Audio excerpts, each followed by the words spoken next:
اللہ رب محمد صلی اللہ علیہ وسلم نحن عباد محمد صلی اللہ علیہ وسلم وعلی ذوی وآلہ ابد الدہور وکرما۔ پانچویں شرط ہے مال بقدر نصاب، اس کی ملک میں ہونا۔ اگر نصاب سے کم ہے تو زکوٰۃ واجب نہ ہوئی۔ تنویر الابصار کے حوالے سے اور عالمگیری کے حوالے سے یہ مسئلہ نقل کیا ہے۔ مال بقدر نصاب کا کیا مطلب؟ یعنی مال کی وہ مقدار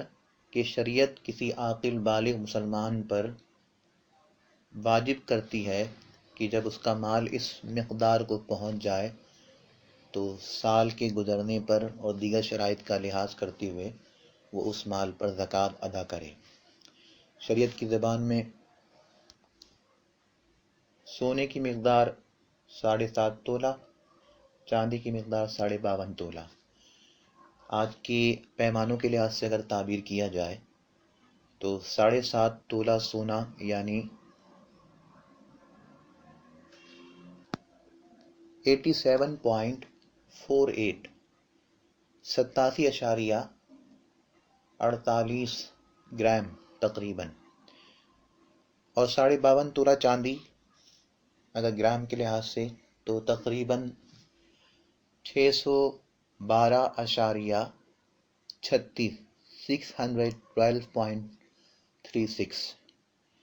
تقریباً یہ بنتا ہے۔ تو جس کے پاس اس قدر مال یا اس کے برابر قیمت، یعنی 7.5 تولہ سونا کی جو قیمت بنتی ہے، اب ظاہر سی بات ہے سونا چاندی کی قیمتیں دور کے لحاظ سے بدلتی رہتی ہیں، گھٹتی بڑھتی رہتی ہیں، تو آپ جس دور میں جی رہے ہیں اسی قیمت کا لحاظ کریں، کیونکہ شریعت نے یہاں پر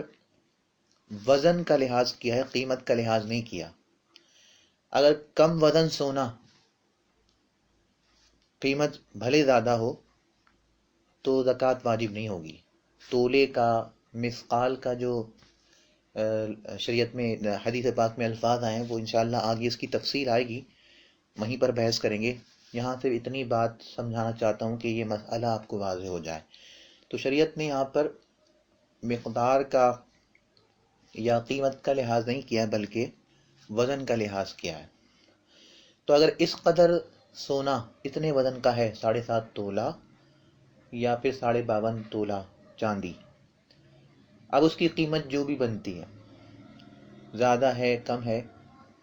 اگر اتنے وزن میں اتنی مقدار میں سونا یا چاندی ہے تو ایسا شخص مالک نصاب ہے اور اس پر زکوٰۃ واجب ہوگی دیگر شرائط کا لحاظ کرتے ہوئے۔ اگر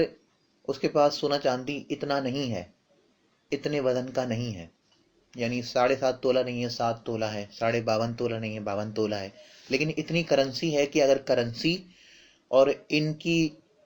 قیمت ملائے جائے تو چاندی کی قیمت کو پہنچ جائے، یعنی جو سب سے کم ہوگا اس کا لحاظ کیا جائے گا۔ تو سونا چاندی میں چاندی ذرا کم ہوتی ہے مہنگی، سونا زیادہ مہنگا ہوتا ہے، اور آج کل تو بہت فرق ہے۔ تو اگر کسی کے پاس سونا اور کرنسی ہے، چاندی یا کرنسی یا تینوں ہی ہیں، لیکن سونا بھی نصاب کی جو مقدار شریعت میں ہے وہ نہیں ہے، 7 تولہ ہے، 6 تولہ ہے، اور چاندی بھی 52 تولہ ہے یا 51 تولہ ہے، لیکن کرنسی ہے، کرنسی اور ان دونوں کی، سونا اور چاندی جتنی بھی ہے، ان کی قیمت اگر ملائی جائے تو مجموعہ اگر چاندی کے نصاب کو پار کر جائے، پہنچ جائے، تو پھر یہ مالک نصاب ہے، اسے زکوٰۃ دینی ہوگی۔ مزید اس کی تفصیلات انشاءاللہ آگے باب میں آ رہی ہے، سونے چاندی کی مال تجارت کی زکوٰۃ کے بیان میں۔ تو مال بقدر نصاب کی تعریف کیا ہوئی کہ کسی عاقل بالغ مسلمان کے پاس اتنا مال ہونا، اتنی مقدار میں ہونا یا اتنے وزن کا ہونا کہ جسے شریعت نے زکوٰۃ کا نصاب قرار دیا ہے، 7.5 تولہ سونا، 52.5 تولہ چاندی۔ تو جس کے پاس یہ ہے دیگر شرائط کا لحاظ کرتے ہوئے اس پر زکوٰۃ واجب ہوگی، اگر اتنا نہیں ہے تو واجب نہیں ہوگی۔ اگلی شرط ہے، چھٹی شرط، کہ مال بقدر نصاب ہو اور یہ مال پورے طور پر اس کی ملکیت میں ہو، یعنی اس پر قابض ہو۔ آج کی زبان میں کہیں تو اسے فزیکل پوزیشن قبضہ حقیقی کے ساتھ ساتھ قبضہ حکمی کنزرکٹیو پوزیشن بھی حاصل ہو. یعنی آج کل کے حساب سے اگر دیکھا جائے تو لوگ اکاؤنٹ میں پیسہ جمع کراتے ہیں اپنا، تو ظاہر سی بات ہے فزیکل پوزیشن تو اس کے پاس نہیں ہے. وہ یہ کہہ سکتا ہے کہ بھائی میرے پاس تو پیسہ نہیں ہے، سال بھر میرے پاس نہیں رہا، وہ تو بینک کے اکاؤنٹ میں جمع ہو رہا تھا. تو یہ ہیلا نہیں سنا جائے گا کہ اگرچہ حقیقتاً اس کے پاس نہیں ہے لیکن حکمن تو اس کی دسترس میں ہے، اکاؤنٹ اس کا ہے، اس کے پاس اس کا نمبر ہے، نکلوا لے گا. تو بینک والے منع کر دیں گے کیا؟ تو یہ اسی کی ملکیت میں ہے اور اسے اس مال پر دسترس حاصل ہے، یہ اس سے انتفاع لے سکتا ہے. یہاں ایک بات جو آگے اس پر متفرق ہونے والے مسائل آ رہے ہیں، یہاں میں ایک بات حدیث پاک پیش کرتا ہوں جس سے آپ کو اگلے مسائل سمجھنے میں آسانی ہوگی. حضرت ابن عمر یا حضرت عثمان غنی یا حضرت علی رضی اللہ تعالیٰ عنہ اجمعین سے روایت ہے کہ لا زکوٰۃ فی مال الضمار، مال ضمار میں کوئی زکوٰۃ نہیں ہے. مال ضمار کی فقہاء کرام نے، فقہاء احناف نے تشریح فرمائی ہے کہ ایسا مال کہ جس کے ملنے کی کوئی توقع نہ ہو، ملکیت میں ہوتے ہوئے بھی اس سے انتفاع فائدہ اٹھانا مالک کے لیے ممکن نہ ہو، ایسے مال کو مال ضمار کہتے ہیں، اور ایسے مال پر زکوٰۃ نہیں ہو سکتی. اتنی بات کو ذہن میں رکھیے اور اب مسائل جو ان دو شرطوں پر متفرع ہو رہے ہیں وہ سنیے. جو مال گم گیا یا دریا میں گر گیا یا کسی نے غصب کر لیا، چھین لیا، اور اس کے پاس غصب کے گواہ بھی نہ ہوں، یا جنگل میں دفن کر دیا تھا اور یہ یاد نہ رہا کہ کہاں دفن کیا تھا، یا انجان کے پاس امانت رکھی تھی اور یہ یاد نہ رہا کہ جس انجان کے پاس امانت رکھوائی تھی وہ کون ہے، یا مدیون نے، قرض دار نے دین دینے سے، قرض ادا کرنے سے انکار کر دیا اور اس کے پاس کوئی گواہ بھی نہیں ہے کہ یہ کہہ سکے کہ بھئی اس نے ان لوگوں کے سامنے مجھ سے قرضہ لیا ہے. تو ایسی صورتوں میں یہ اموال اگر مل گئے تو جب تک نہ ملے تھے اس زمانے کی زکوٰۃ واجب نہیں. یعنی 3-4 سال تک ان کنڈیشن میں رہے، 3-4 سال بعد کسی طرح آ گئے، مل گئے، تو یہ نہیں کہا جائے گا کہ جتنے دن تمہارے پاس یہ مال نہیں رہے لیکن تمہاری ملکیت میں تو تھے، لہذا ان زمانوں کی، ان برسوں کی بھی زکوٰۃ دو. زکوٰۃ دینے کا حکم نہیں لگایا جائے گا. کیوں؟ کیونکہ یہ مال ضمار ہے. مال گم گیا، دریا میں گر گیا، کوئی چھین کے لے گیا، گواہ بھی نہیں ہے، یا جنگل میں دفن کیا، یاد ہی نہیں ہے، یا انجان نون آدمی کے پاس رکھوا دیا، اس کو بھول گئے، یاد نہیں ہے وہ، یا قرض دار دینے سے انکار کر دیا، مکر گیا، کوئی گواہ بھی نہیں ہے کہ جس کے بل پہ کورٹ میں فیصلہ کر کے اس سے مال واپس لیا جا سکے. تو ان تمام صورتوں میں مال ملکیت میں تو ہے لیکن ملنے کی کوئی توقع نہیں ہے، انتفاع ممکن نہیں ہے. اب اگر وہ بائی چانس کسی زمانے مل جاتا ہے 3 سال بعد، 4 سال بعد، 2 سال بعد، تو ملنے کے بعد دوبارہ سال گزرے گا تو زکوٰۃ واجب ہوگی، پچھلے برسوں کی زکوٰۃ کا کوئی تعلق نہیں. اس شرط کو ذہن میں رکھتے ہوئے یہ بھی سمجھ میں آ گیا کہ اگر غصب کے گواہ ہیں تو اس کا مطلب مال ملنے کی امید ہے. اسی طرح قرض دار پر گواہ ہیں کہ اس نے میرے سے قرضہ لیا تھا تو مال ملنے کی امید ہے، ملکیت میں بھی ہے اور اس سے انتفاع کی امید بھی ہے. یوں ہی جنگل میں نہیں بلکہ اپنے گھر میں یا اپنی مملوکہ زمین میں دفن کیا تو بھی ملنے کی امید ہے، توقع ہے. کسی جان پہچان والے آدمی کے پاس امانت رکھی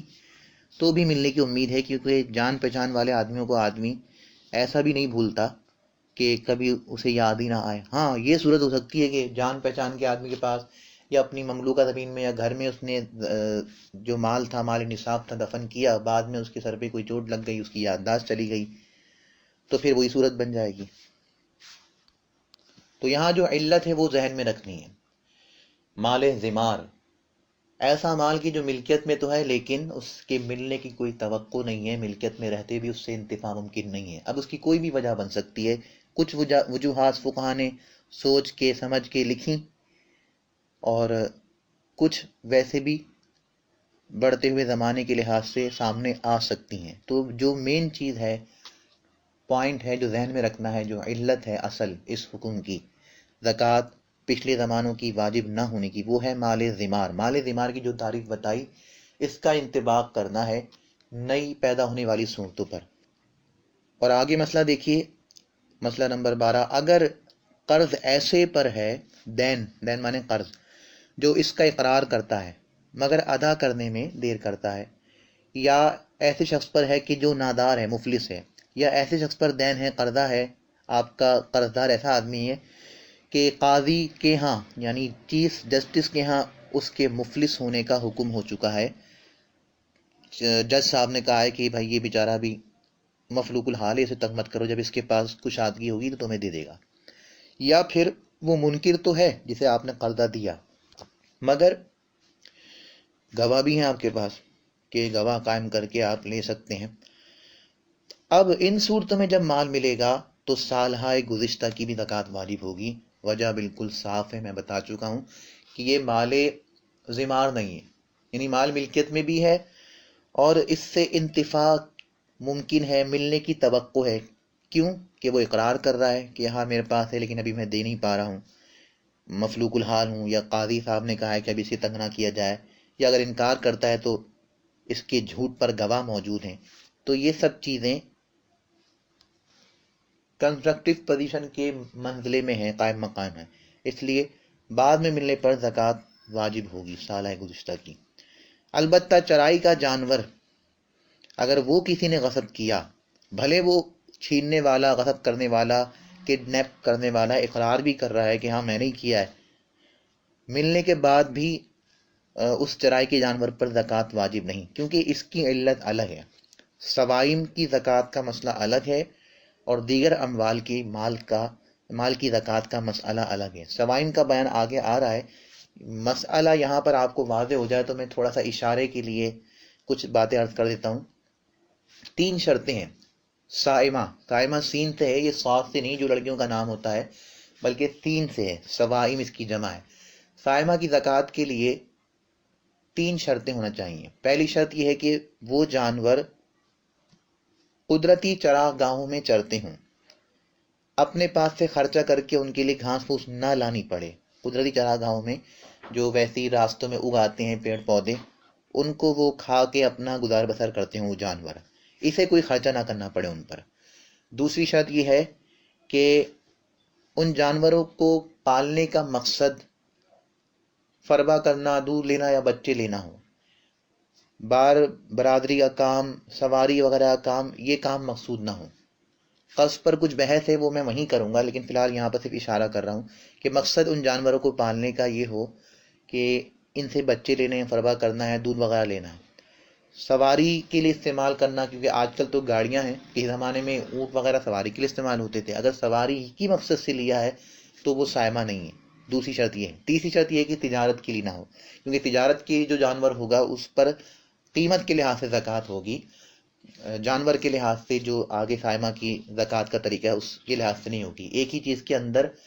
2-3 طریقوں سے زکوٰۃ نہیں ہوتی۔ سائمہ ہے تو سائمہ کی زکوٰۃ سائمہ کے طریقے سے ہوگی، جو زکوٰۃ مال میں اس کی مال کی جو عشر ہے وہ اس میں عشر کے طریقے سے ہوگی۔ سب بحثیں آگے آ رہی ہیں۔ تو سائمہ کے لیے 3 شرطیں ہیں، تینوں پائی جائیں تو وہ سائمہ جانور بنے گا، پھر اس پر زکوٰۃ ہوگی سائمہ کے طریقے سے۔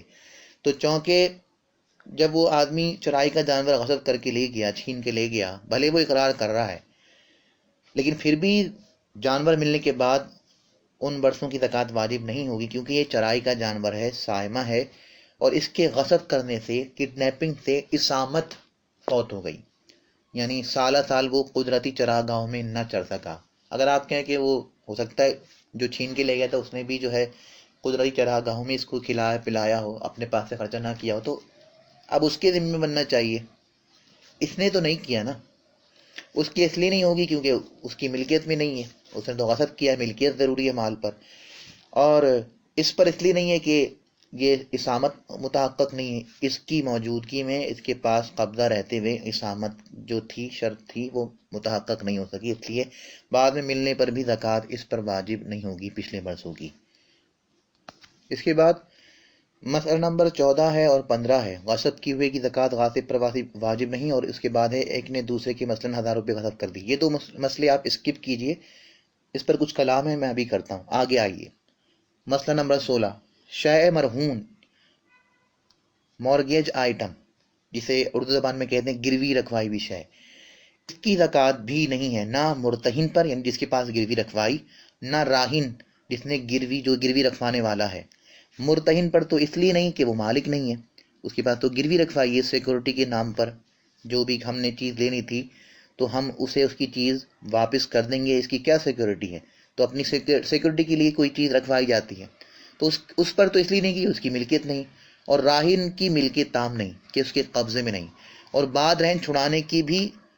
ان برسوں کی زکوٰۃ واجب نہیں ہوگی، کیونکہ یہ اب مال ذمار کی طرح تھا کہ ملکیت میں رہتے بھی اس سے انتفاع ممکن نہیں تھا۔ یوں ہی جو مال تجارت کے لیے خریدا اور سال بھر تک اس پر قبضہ نہ کیا تو قبضے کے قبل مشتری پر جو خریدار تھا زکوٰۃ واجب نہیں، اور قبضے کے بعد اس سال کی بھی زکوٰۃ واجب ہوگی۔ قبضے سے قبل زکوٰۃ واجب کیوں نہیں ہے خریدار پر؟ کیونکہ ہم بتا چکے ملکیت تام ہونی چاہیے، یعنی ملکیت بھی ہو اور قبضے میں بھی ہو، اور بعد ملنے کے ان سالوں کی زکوٰۃ اس لیے ہوگی کہ یہاں پر انتفاع ممکن تھا، یہی سستی کرتے ہوئے نہیں لے رہا تھا۔ اب مسئلہ نمبر 14 اور 15 جو میں نے بھی کچھ دیر کے لیے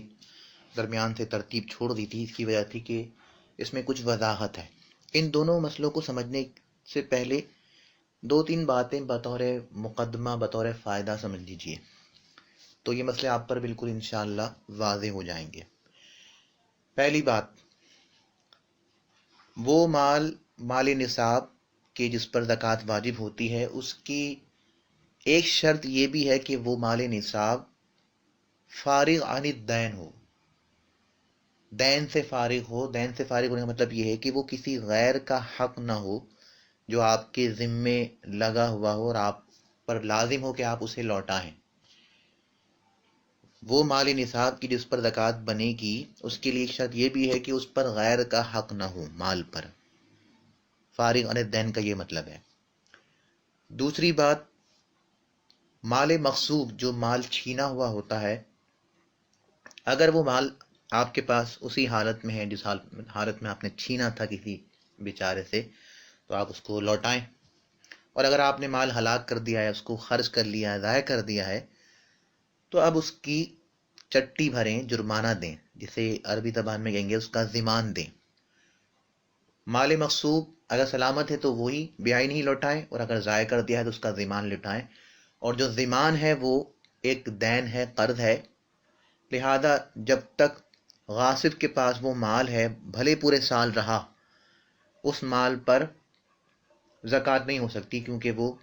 فارغ عن الدین نہیں ہے، وہ قرض ہے، وہ غیر کا حق ہے، اس پر آپ نے اس کو دینا ہے جس سے چھینا تھا۔ مال مغصوب اگر ضائع کر دیا تو ضمان دینا ہوگا، اور ضمان جو ہے وہ ایک دین ہے، قرض ہے، اور جو قرض ہو، دین ہو، وہ مال زکوٰۃ نہیں ہو سکتا۔ 2 باتیں ہو گئیں۔ تیسری بات، کسی شخص کے پاس مال نصاب پہلے سے تھا، یعنی اس کے پاس اتنا مال تھا جو شرعاً نصاب کی حد تک پہنچتا تھا، اس پر زکوٰۃ بن سکتی ہے۔ اس نے کسی اور کا مزید چھین لیا، اور اس چھینے ہوئے مال کو، مال مغصوب کو، اپنے مال جو نصاب تک پہنچ چکا ہے اس مال کے ساتھ ضم کر دیا، مکس کر دیا، تو اب کیا یہ چھینا ہوا مال اس کی ملکیت میں آئے گا یا نہیں آئے گا؟ اصول تو یہ کہتا ہے کہ کسی کا مال چھینا ہے تو آپ اس کے مالک تو نہیں بن سکتے جب تک کہ وہ آپ کو اجازت نہ دے دے، لیکن اگر اپنے مملوکہ مال میں چھینے ہوئے مال کو اگر ملا دیا تو یہ آپ کا مملوکہ آپ کی ملکیت میں آئے گا یا نہیں آئے گا۔ اس میں ہمارے ائمہ کا اختلاف ہے، لیکن مفتابی قول امام اعظم کا جو ہے وہ یہ ہے کہ یہ مال مملوک جو آپ کی ملکیت میں، اگر اس میں آپ نے کسی غیر کا چھین کر ملا لیا تو اب یہ آپ کی ملکیت میں آ گیا۔ یہ گناہ ہے، یہ اور بات ہے، ہم اس پہ کلام نہیں کر رہے کہ گناہ ہے یا نیکی، یہ گناہ ہی ہے، گناہ ہی رہے گا، حرام کام کیا، لیکن ملکیت میں آیا نہیں آیا اس پر بحث ہے۔ امام محمد ابو یوسف فرماتے نہیں ہوا، لیکن مسئلہ امام اعظم، فتویٰ امام اعظم کے مذہب پر ہے کہ مال مغصوب اگر اپنے مال مملوک سے مکس کر لیا، یعنی آسان لفظوں میں کہوں، مال مغصوب پلس مال مملوک اکول ٹو کمپلیٹ اونرشپ، آپ اس کے مالک ہو گئے، اور جب آپ اس کے مالک ہو گئے تو اب اس پر اگر ہولان ہول ہو، سال گزرے، تو اب زکوٰۃ مجموعے پر دینی ہوگی، یعنی وہ مال جو آپ کا تھا اس حساب سے زکوٰۃ نہیں نکلے گی، بلکہ وہ مال نصاب پر پہنچ چکا تھا، مزید اس میں آپ نے کسی اور کا مال بھی مکس کر دیا، تو اب آپ پورے مجموعے پر زکوٰۃ دیں گے۔ اگر مال نصاب کو نہیں پہنچا تھا آپ کا اور پھر آپ نے غیر کا مکس کیا اور پھر یہ نصاب کو پہنچ گیا تو نہیں ہوگا، پھر آپ پر زکوٰۃ بنتی نہیں ہے،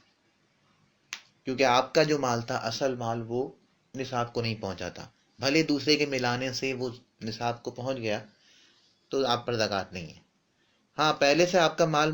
نصاب کو پہنچا ہوا تھا اور وہ زکوٰۃ اس پر ہو سکتی تھی، سال گزر رہا تھا، 6 مہینے گزر گئے تھے، 6 مہینے کے دوران آپ کو کوئی دماغ خراب ہو گیا، کسی کا مال چھین کے لایا اور اس مال مغصوب کو اپنے مال میں ملا لیا، تو آپ کے مال پر تو 12 مہینے گزر جائیں گے، یعنی چھٹے مہینے میں آپ نے یہ واردات کری، مزید 6 مہینے گزرے تو 12 مہینے ہو گئے، سال ہو گیا، ہولان ہو گیا، لیکن جو مال چھین کے لائے تو اس پہ تو 6 مہینے گزرے نا، لیکن اب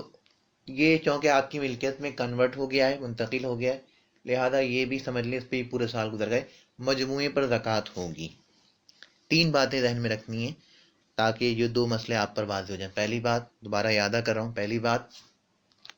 وہ مال نصاب کی جس پر زکوٰۃ بنے گی اس کے لیے ایک شرط یہ ہے کہ وہ فارغ عن الدین ہو، غیر کے حق سے وہ خالی ہو۔ دوسری بات، مال مغصوب اگر ضائع کر دیا تو اس کا ضمان دینا ہوگا، اور ضمان بھی ایک قرض ہے، دین ہے، لہذا اس پہ زکوٰۃ نہیں بن سکتی۔ تیسری بات، مال مملوک میں اگر مال مغصوب کو مس کر لیا اور مال مملوک مال نصاب کی مقدار کو پہنچتا تھا تو یہ آپ کی ملکیت میں منتقل ہو جائے گا اور سال گزرنے پر مجموعے کے مطابق زکوٰۃ دینی ہوگی۔ اب مسئلہ نمبر 14 سنیے۔ غصب کیے ہوئے کی زکوٰۃ غاصب پر واجب نہیں، یعنی جس چیز کو چھینا اس کی زکوٰۃ چھیننے والے پر واجب نہیں۔ کیوں؟ کہ اس چھیننے والے کا تو وہ مال ہی نہیں، بلکہ غاصب پر تو یہ واجب ہے، یہ ضروری ہے کہ جس کا مال ہے، جس سے چھین کے لایا ہے، اس بیچارے کو واپس کر دے۔ اور اگر غاصب نے اس مال کو اپنے مال میں خلط کر دیا، مکس کر دیا، اس طرح کے تمیز ناممکن ہو جائے،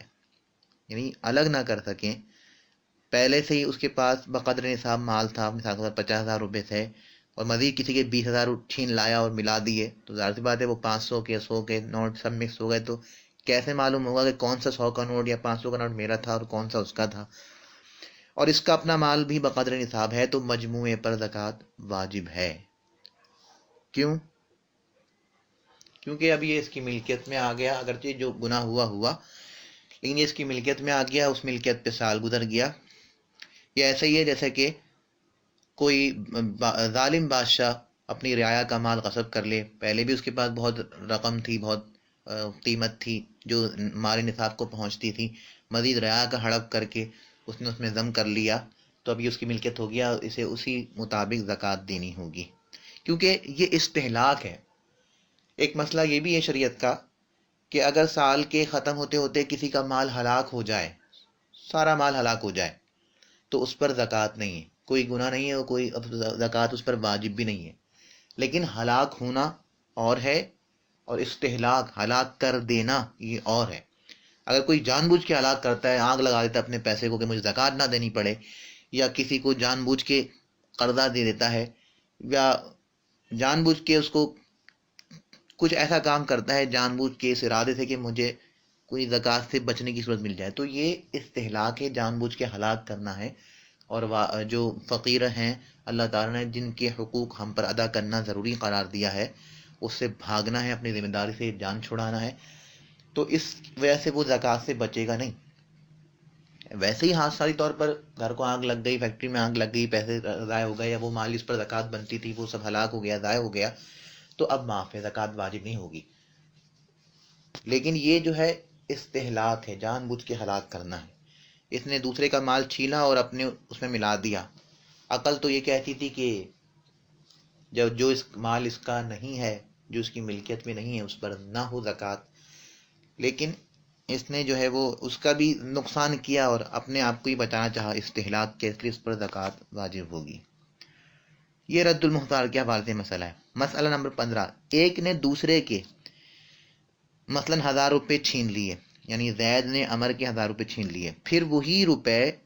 عمر سے کسی اور نے یعنی بکر نے چھین لیے، اور بکر نے چھین کے خرچ کر ڈالے، پیزا کھا لیا، اور ان دونوں غاصبوں کے پاس یعنی عمر اور بکر، زید بیچارے تو کسی کے نہیں چھین، تو اس کی تو اپنی محنت حق حلال کی کمائی تھی، پہلے زید اس سے چھین کے لے گیا، اسے خرچ کرنے کا موقع ہی نہ، بکر چھین کے لے گیا، اس نے خرچ کر لیے۔ تو ان دونوں ڈاکوؤں کے پاس، ان غاصبوں کے پاس 1000 پہلے سے اپنی ملک میں تھے، مزید 1000 چھین کے لے آئے، پہلے سے اپنے 1000 تھے۔ تو اب غاصب اول پر یعنی عمر پر زکوٰۃ واجب ہوگی، غاصب ثانی بکر پر جس نے خرچ کر دیے اس پر نہیں ہوگی۔ یہ فرق کیوں ہوا؟ یہ فرق وہ بات ذہن میں رہے کہ جو مال ضمان ہوتا ہے، کیونکہ وہ ایک قرض ہوتا ہے، غیر کا حق ہوتا ہے، اس لیے اس پر زکوٰۃ نہیں ہوگی۔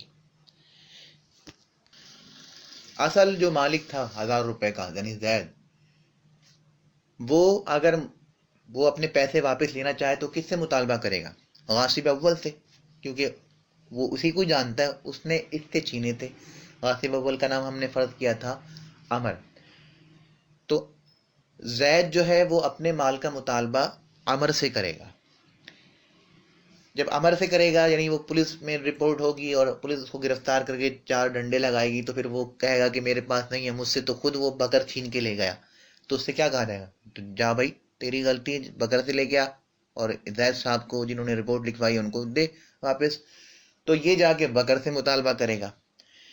اب بکر کسی سے آگے جو ہے وہ مطالبہ نہیں کر سکتا، کیونکہ بکر سے تو آگے کسی نے چھینا نہیں، نہ یہ پلٹ کر عمر سے مطالبہ کر سکتا ہے، کیونکہ یہ تو خود اس سے چھین کے لایا تھا۔ اب کہانی آ کر رک گئی ہے بکر پر، یعنی ضمان جو بن گیا ہے، کیونکہ اس نے خرچ بھی کر دیا ہے نا، اگر اس کے پاس مال ہوتا تو وہی لوٹا دیتا، جان چھڑا لیتا، لیکن اس نے تو خرچ کر دیا، اب اس پہ ضمان ہے، اور ضمان اس کے ذمہ ایک قرض ہے، دین ہے غیر کا، اسے دینا ہے۔ تو اب اگر اس کے پاس جو زید کا مال تھا، جو یہ عمر سے چھین کے لایا تھا، سال گزر گیا، تو اس غاصب ثانی پر یعنی بکر پر زکوٰۃ نہیں ہوگی۔ کیوں؟ کیونکہ اس کے مال پر ابھی ضمان ہے، یہ مشغول بالدین ہے، اسے اس کو لوٹانا ہے، جو اصل مالک ہے یا جو اس سے مطالبہ کر رہا ہے غاصب اول زید۔ جبکہ جو زید ہے یعنی غاصب اول ہے، اس پر تو کوئی ضمان نہیں، جو ضمان اس پر آیا تھا، جو مطالبہ اصل مالک نے، نام میں غالباً آگے پیچھے ہو رہے ہیں، یعنی جو اصل مالک تھا اس کو ہم نے زید بنایا تھا۔ اصل مالک جو عمر سے مطالبہ کرنے آیا، تو عمر نے 4 ڈنڈے کھا کے کہہ دیا کہ میرے پاس نہیں ہے، یعنی جو ضمان اس پر بنتا اس نے آگے ٹرانسفر کر دیا، یہ کہہ کر کہ میرے پاس ہے ہی نہیں، میں کہاں سے دوں، مجھ سے تو کوئی اور چھین کے لے گیا، اس کا نام بکر ہے۔ تو اب ضمان کس پہ آگے ٹھہرا؟ بکر پر، یعنی لاسٹ والے پر، تیسرے بندے پر، جو غاصب ثانی ہے۔ تو اس پر زکوٰۃ نہیں ہوگی، یعنی وہ مال جو جب تک اس کے پاس ہے اور سال گزر گیا اس پر زکوٰۃ نہیں ہوگی، کیونکہ اس کے پاس جو مال ہے، مال مغصوب اصل مالک کا، اس پر دین ہے، اور دین والے مال پر زکوٰۃ نہیں ہوتی۔ لیکن جو غاصب اول ہیں، جو جن کا نام ہم نے زید رکھا ہے، جو اصل مالک سے سب سے پہلے چھین کے لے گئے تھے اور پھر ان کے خلاف رپورٹ لکھوائی تھی، ان پر کوئی ضمان نہیں، انہوں نے تو آگے ٹرانسفر کر دیا۔ اگر اسی صورت کو ہم آگے بڑھا دیں، یعنی بکر کہے کہ مجھ سے بھی کوئی چھین کے لے گیا، ہندا چھین کے لے گئی، ہندا کہے مجھ سے کوئی اور چھین کے لے گیا، عبد البشیر چھین کے لے گیا، اور وہ 10 بندوں تک کہانی چلی جائے، تو جو آخری بندہ 10 والا جس نے خرچ کیے، جس پر آ کر ضمان ٹھہرے گا،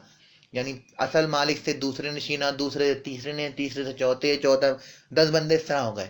تو جس پر ضمان واجب ہو رہا ہے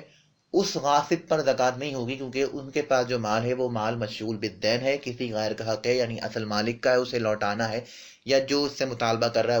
اسے لوٹانا ہے۔ جبکہ جو درمیان میں اصل مالک اور آخری غاصب کے درمیان میں جو غاصب آئے، ان پر تو کوئی ضمان نہیں، اس لیے ان کے پاس جو اپنی ملکیت کے 1000 تھے اس پر تو ہولان ہول ہونے کے بعد زکوٰۃ دینی ہوئی، کہ وہ مشغول بالدین نہیں ہے۔ آخری والا جو غاصب ہوگا، چاہے وہ تیسرے نمبر پہ رکھیں آپ یا 10ویں نمبر پہ پہنچا دیں، اس پہ پاس جو ملکیت میں اپنے 1000 روپے ہیں، وہ کیونکہ اب وہ اس نے ضماناً جرمانے کے طور پر لوٹانے اصل مالک کو، مشغول بالدین ہو گئے، ہولان ہول کے بعد بھی اس پر زکوٰۃ نہیں ہوگی۔ اچھا، یہ سارا مسئلہ امید کرتا ہوں سمجھ میں آ گیا ہوگا۔ اس وقت ہے کہ جب کہ اپنے مال سے ملا دے، یہ یاد رہے، اپنے مال سے ملا دے۔ غاصب ثانی اور غاصب اول جو مال چھین کے لایا وہ اپنے مال سے مکس کر دیں کہ تمیز فرق کرنا ممکن نہ رہے، کیونکہ اگر انہوں نے ملائے نہیں تو ملکیت نہ ہوئی تو وہ مال جو نصاب تک پہنچتا ہے اس پر زکوٰۃ تب ہوگی جب آپ کی ملکیت میں ہو۔ مال مغصوب تو ملکیت میں ہوتا ہی نہیں ہے، ہاں جب ملا دیں گے تو امام اعظم کے مذہب کے مطابق وہ ملکیت میں آ جائے گا، کیونکہ یہ پھر استہلاک ہو جائے گا۔ تو یہاں یہ دو شرطیں ذہن میں رکھیں۔ صاحب بارشت نے یہاں پر نقل نہیں کری کیونکہ اصل میں انہوں نے عالمگیر سے نقل کیا ہے، لیکن اس کی پوری وضاحت جو میں نے بیان کی ہے صاحب بحر الرائق یا صاحب بدائع الصنائع وغیرہ نے، یا در محتار اور رد المحتار وغیرہ نے اسی طرح ذکر کیا ہے۔ تو یہ دو شرطیں ذہن میں رہیں کہ جو غاصب اول غاصب ثانی چھین کے لے گئے اپنے مال سے ملائیں تاکہ ان کی ملکیت میں آئے، پھر ان پر سال گزرے تب جا کر یہ مسئلہ بنے گا۔ اگر سال نہیں گزرا اور مال سے نہیں ملایا تو پھر کسی پر زکوٰۃ واجب نہیں، کیونکہ ملکیت ہی نہیں ہے۔ اور یہ جو آخری مسئلہ بیان ہوا شرط نمبر 5ویں اور 6 کے تحت، مسئلہ نمبر 17، جو مال تجارت کے لیے خریدا اور سال بھر تک اس پر قبضہ نہ کیا تو قبضے سے قبل مشتری پر زکوٰۃ واجب نہیں، قبضے کے بعد ان سالوں کی بھی زکوٰۃ واجب ہوگی جن سالوں میں قبضہ نہیں کیا تھا۔ تو یہاں سے ایک اور مسئلہ جو موجودہ دور کے حساب سے سمجھ آتا ہے کہ ایڈوانس رقم پر زکوٰۃ ہوگی نہیں ہوگی، یعنی اس شخص نے یا کوئی بھی شخص کہ جس نے جو سامان خریدا یا کوئی جگہ خریدی تو اس نے تو قبضہ بعد میں کیا، اس کا مسئلہ تو الگ تھا کہ قبضے سے قبل نہ ہوئی، لیکن قبضے کے بعد جن سالوں میں قبضہ نہیں تھا ان سالوں کی بھی زکوٰۃ دینی ہوگی۔ لیکن یہ رقم جو اس نے ایڈوانس میں دے دی اور خریدی ہوئی شے سال 2 سال یا 4 سال بعد ملی، جو رقم ایڈوانس میں مالک کو دے دی، بائے کو دے دی، کیا رقم وصول کرنے والا شخص اس ایڈوانس میں ملی ہوئی رقم پر زکوٰۃ دے گا یا نہیں دے گا؟ جیسے مکان وغیرہ کی خریداری میں بیعانہ کے طور پر پیشگی رقم دے دی جاتی ہے، تو اس میں اس رقم پر زکوٰۃ ہوگی یا نہیں ہوگی؟ یا اسی طرح تعمیراتی کمپنیاں ہوتی ہیں، وہ ایڈوانس رقم لے لیتی ہیں جبکہ دکان یا مکان جو ہے وہ 2-4 سال بعد دیتی ہیں قبضے کے لیے۔ یا پگڑی کے طور پر جو رقم لی جاتی ہے، پگڑی پر لینے والا پیسہ، حاصل ہونے والا پیسہ، اور اس طرح پیسہ حاصل کرنا جائز ہے یا ناجائز، اس سے میں بحث نہیں کر رہا۔ اس رقم پر زکوٰۃ ہوگی نہیں ہوگی؟ میں بتا دیتا ہوں پگڑی کیا ہوتی ہے، معلوم نہیں کہ ہندوستان کے عرف میں اسے کیا کہتے ہیں۔ ایک شخص اپنی دکان کسی کو کرائے پر دیتا ہے، ہر مہینہ اس سے وہ کرایہ لے گا، لیکن کرائے پر دینے سے پہلے جو دکان پر وہ قبضہ دیتا ہے اس قبضے کی بہت بھاری رقم لیتا ہے۔ یوں ہی کرایہ دار جب کسی دوسرے کرایہ دار کو اس مکان سے دکان پر قبضہ دینا چاہتا ہے تو اس قبضے کی وہ رقم لیتا ہے۔ ایک تو ماہانہ کرائے میں رقم کٹتی رہے گی، مزید یہاں سیٹل ہونا اور اپنا جو بھی دکان وغیرہ کا سامان یہاں رکھنا، اس پر قبضہ کرنا، اس کی رقم دی جاتی ہے، اسے کہتے ہیں پگڑی کی رقم۔ تو یہ جائز ہے یا ناجائز اس سے بحث نہیں کر رہا۔ جب مالک مکان کے پاس اس پگڑی کی رقم پہنچی، اس نے اس پر قبضہ کیا، تو کیا اس پر زکوٰۃ ہوگی یا نہیں ہوگی؟ تو ان تمام صورتوں میں یعنی بیعانہ کے طور پر جو پیشگی رقم دی گئی اس میں بھی زکوٰۃ ہوگی، تعمیراتی کمپنیاں جو پہلے سے ایڈوانس رقم لے لیتی ہیں اس پہ بھی زکوٰۃ ہوگی، بلڈر پر یا ڈیولپر پر ہوگی۔ یوں ہی پگڑی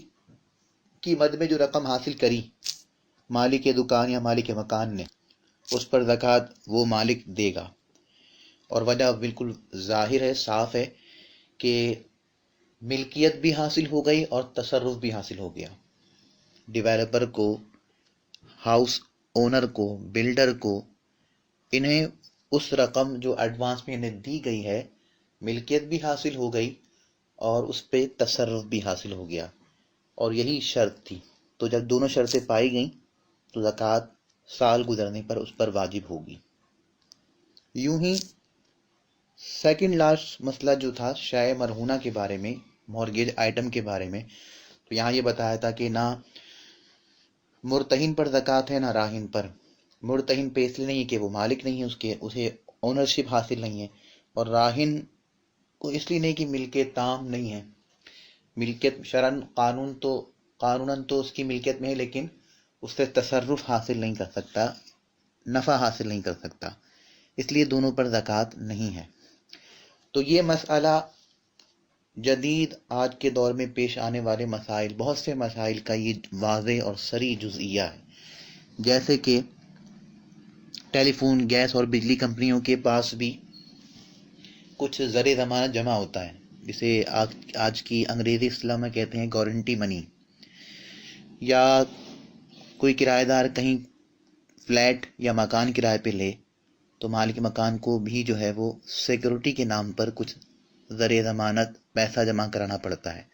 اسی طرح تعلیمی اداروں میں، یونیورسٹیز کے اندر جب داخلہ لیا جاتا ہے تو طلباء سیکورٹی فیس کے طور پر بہت بڑی رقمیں جمع کرتے ہیں، وہ بعد میں بھلے مل جائیں، لیکن چونکہ یہ رقم رہن کی طرح ہے،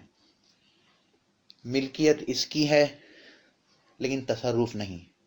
اس کے پاس تصرف ہے لیکن ملکیت نہیں، اس لیے یہ تمام رقوم تعلیمی اداروں میں یا بینک میں یا ٹیلی فون وغیرہ جیسی کمپنیوں میں جو سیکورٹی کے نام پر دی جاتی ہیں،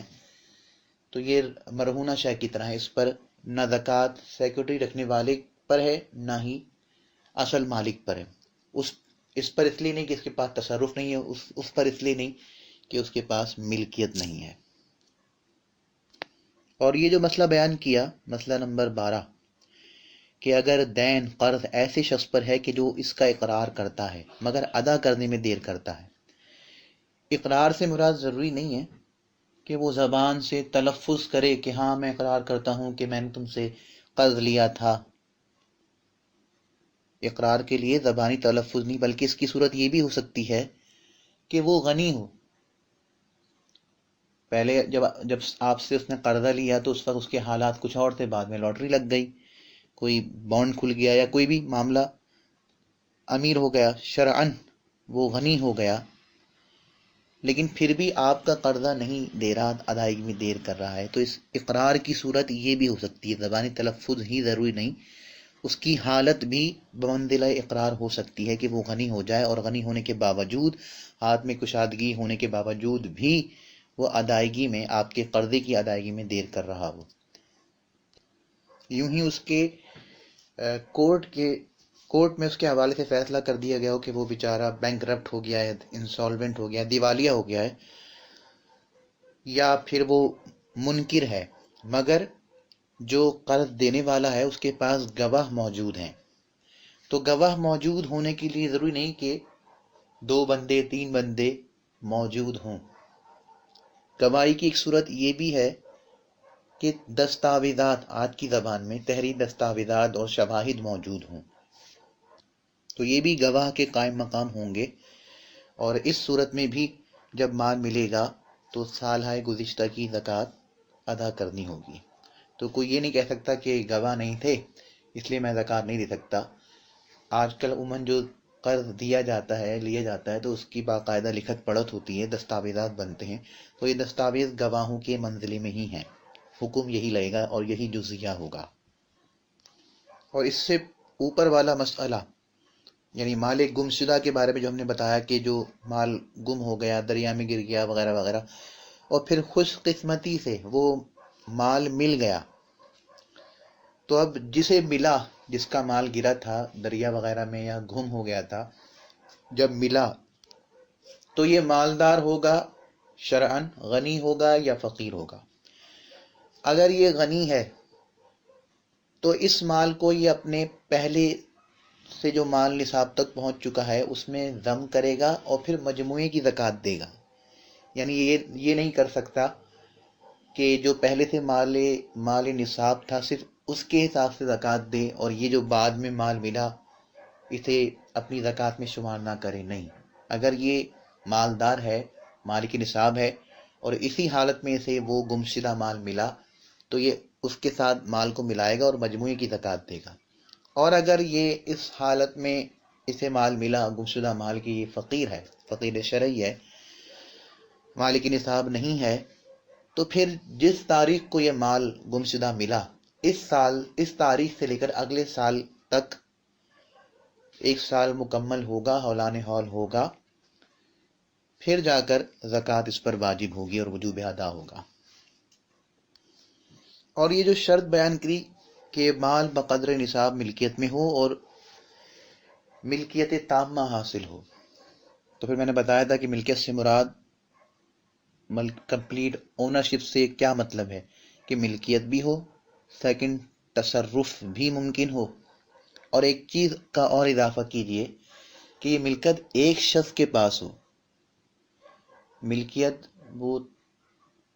اجتماعی طور پر نہ ہو، جیسے کہ مدارس وغیرہ میں جو صدقات واجبہ دیے جاتے ہیں، زکوٰۃیں دی جاتی ہیں، یا اس طرح کے کوئی ادارے میں دی جاتی ہیں، تو ان اموال کو وصول کرنے والے جو وہاں اداروں میں بیٹھے ہوئے ہیں یا مدارس وغیرہ میں، ان پر زکوٰۃ نہیں ہوگی، اس لیے کہ جو مال دیا انہیں وہ کسی ایک کی ملکیت میں نہیں ہے. ایک ادارہ ہے جسے کئی لوگ چلا رہے ہیں، کئی لوگ اس سے منسلک ہیں، انہیں دے دی گئی کہ آپ یہ مدارس کے بچوں کو خرچ کر دیجیے گا، ان پہ صرف کیجیے گا، یا جو بھی ادارہ دینی ادارہ قائم کیا اسے دے دی. تو جب اس طرح کے کسی ادارے یا مدرسے دینیا کو دیا جاتا ہے تو وہ ایک شخص کی ملکیت میں نہیں جاتا، لہذا اس مال پر زکوٰۃ نہیں ہوگی، کیونکہ ملکیت سے مراد کیا ہے کہ ملکیت حاصل ہو، تصرف ہو، اور یہ ملکیت ایک شخص کو حاصل ہو، بٹی ہوئی نہ ہو. اس لیے فقہاء کرام نے، جیسا کہ آگے مسئلہ آ رہا ہے، کہ وقف کے جانور یا جہاد کے لیے جو جانور ہوتے ہیں ان پر بھی زکوٰۃ نہیں ہے، کیونکہ اس کی ملکیت کسی ایک فرد واحد میں معین نہیں کی گئی ہے. اور یہ جو مسئلہ بیان ہوا کہ وہ قرضہ کے جس پر کوئی دستاویزی شواہد موجود ہوں، یا قرض دہندہ اقرار کر رہا ہو، اقرار کی میں نے حالت بتا دی کہ وہ غنی ہو، تو ان تمام صورتوں میں اگر بعد میں وہ پیسہ، وہ رقم مل جائے تو جن سالوں تک زکوٰۃ نہ دی گئی تھی ان سالوں کی بھی زکوٰۃ دی جائے گی. اس میں بہتر طریقہ یہ ہے کہ جب تک وہ رقم نہیں مل رہی تو یہ موجودہ مال سے جب زکوٰۃ نکالنا چاہے تو اس مال میں اس مال کو بھی پلس کر لے کہ جو اس نے قرض کی مد میں دیا ہوا ہے، اور وہ قرض ملنے کی آس ہے، جو صورتیں بھی پیچھے بیان کریں، دستاویزی شواہد موجود ہیں، مقر ہے، ان تمام صورتوں میں وہ ریسیویبل ہے، جو بھی رقم ہے وہ ملنے والی ہے، واجب الوصول ہے. تو ان واجب الوصول رقوم کو، ریسیویبل منی کو